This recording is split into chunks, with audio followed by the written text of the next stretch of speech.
हम एक ऐसी घटना पे बात करने वाले हैं जिसने ना सिर्फ बांग्लादेश बल्कि भारत और पूरी दुनिया को हिला के रख दिया है।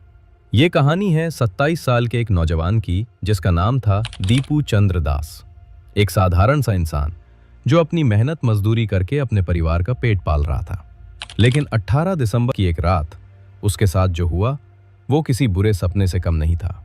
शुरुआत में दुनिया को बताया गया कि मामला धर्म का है, ईश निंदा का है। कहा गया कि उसने मजहब की तौहीन की है। लेकिन जैसे जैसे जांच आगे बढ़ी, एक ऐसा सच सामने आया जिसने इंसानियत को शर्मसार कर दिया। सच ये था कि धर्म तो बस एक बहाना था, असल वजह कुछ और ही थी। तो चलिए आज गहराई से जानते हैं कि उस दिन आखिर हुआ क्या था। दीपू चंद्र दास कौन थे, उस भीड़ ने उन्हें क्यों मारा, और सबसे अहम, पुलिस की जांच में वो कौन सा ट्विस्ट आया है जिसने इस पूरे मामले को पलट के रख दिया है। सबसे पहले बात करते हैं कि घटना क्या है। तारीख थी 18 दिसंबर 2025। जगह थी बांग्लादेश का मयमनसिंह जिला। दीपू चंद्र दास वहां की एक गारमेंट फैक्ट्री जिसका नाम पायनियर निटवेयर्स है, वहां काम करते थे। वो फ्लोर मैनेजर था। उनका काम था फैक्ट्री में प्रोडक्शन देखना और मजदूरों से काम करवाना। वो अपने परिवार के साथ एक किराए के मकान में रहते थे। उस दिन शाम को अचानक खबरें आने लगीं कि दीपू दास ने पैगंबर साहब के खिलाफ कुछ अपमानजनक शब्द कहे हैं। देखते ही देखते ये खबर जंगल की आग की तरह फैल गई। सोशल मीडिया और व्हाट्सएप के जरिए लोगों को इकट्ठा किया गया। एक बड़ी भीड़ ने दीपू को घेर रखा है। वो रहम की भीख मांग रहा है, हाथ जोड़ रहा है, लेकिन भीड़ के सिर पर खून सवार था।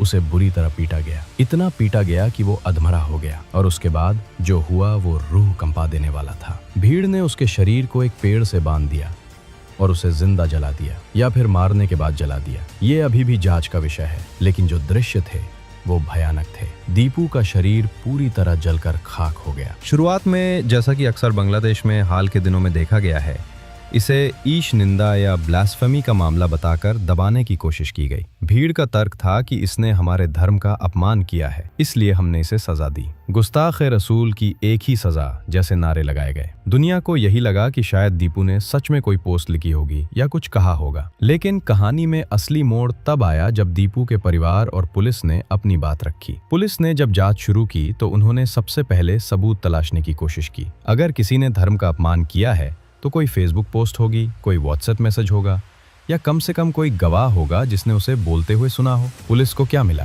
कुछ भी नहीं। जी हाँ, कुछ नहीं। मयमनसिंह के पुलिस अधिकारियों और रैपिड एक्शन बटालियन ने साफ कर दिया कि उन्हें दीपू के फोन में, सोशल मीडिया पर या किसी भी गवाह के पास ऐसा कोई सबूत नहीं मिला जिससे ये साबित हो कि उसने ईश निंदा की थी। तो फिर उसे मारा क्यों गया? यहीं पर आता है इस केस का सबसे खौफनाक पहलू। पुलिस और दीपू के भाई अपू रविदास के बयानों के मुताबिक ये मामला धर्म का था ही नहीं। ये मामला था ऑफिस की राजनीति और बदले का। दीपू दास अपनी फैक्ट्री में तरक्की करने वाला था।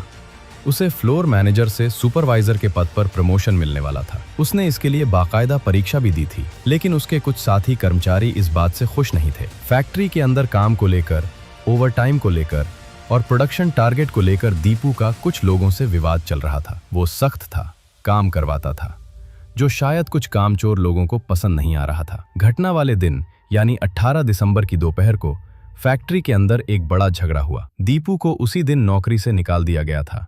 उसे इस्तीफा देने पर मजबूर किया गया। जब वो फैक्ट्री से बाहर निकला तो जिन लोगों से उसका झगड़ा था उन्होंने उसे घेर लिया। अगर वो उसे सिर्फ मारते तो ये एक साधारण मर्डर केस बनता। पुलिस आती, जांच होती और आरोपी पकड़े जाते। लेकिन आरोपियों ने बहुत शातिराना चाल चली। उन्होंने अपनी निजी दुश्मनी को धार्मिक रंग दे दिया। उन्हें पता था कि बांग्लादेश में अगर आप किसी पर ईश निंदा का आरोप लगा दें तो भीड़ बिना सोचे समझे उसे मार डालेगी और कोई सवाल भी नहीं पूछेगा। उन्होंने शोर मचाना शुरू कर दिया कि दीपू ने धर्म को गाली दी है। बस फिर क्या था? जो लोग दीपू को जानते भी नहीं थे, जिनका उससे कोई लेना देना नहीं था, वो भी धर्म बचाने के नाम पर उस भीड़ का हिस्सा बन गए। जब सच सामने आया कि ईश निंदा का कोई सबूत नहीं है तो प्रशासन पर दबाव बहुत बढ़ गया। बांग्लादेश की पुलिस ने इस मामले में कार्रवाई शुरू की। मयमनसिंह पुलिस और सुरक्षा एजेंसियों ने छापेमारी की और अब तक करीब 12 लोगों को गिरफ्तार किया गया है। ये वो लोग थे जो वीडियो में दीपू को पीटते हुए या भीड़ को उकसाते हुए दिखे थे। पुलिस ने अपनी शुरुआती रिपोर्ट में साफ कर दिया है कि ये हत्या प्लान्ड लग रही है,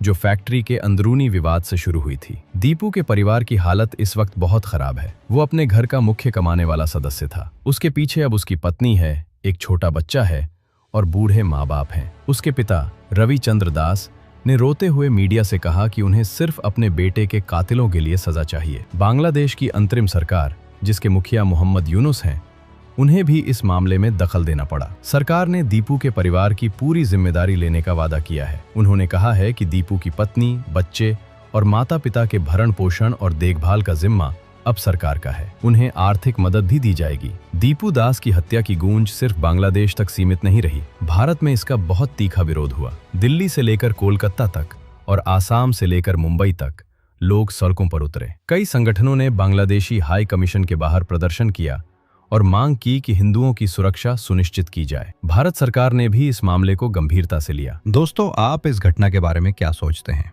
क्या आपको लगता है कि भीड़ द्वारा की गई ऐसी हिंसा को रोकने के लिए अंतर्राष्ट्रीय स्तर पर कोई सख्त कानून होना चाहिए? अपनी राय हमें कमेंट्स में जरूर बताएं।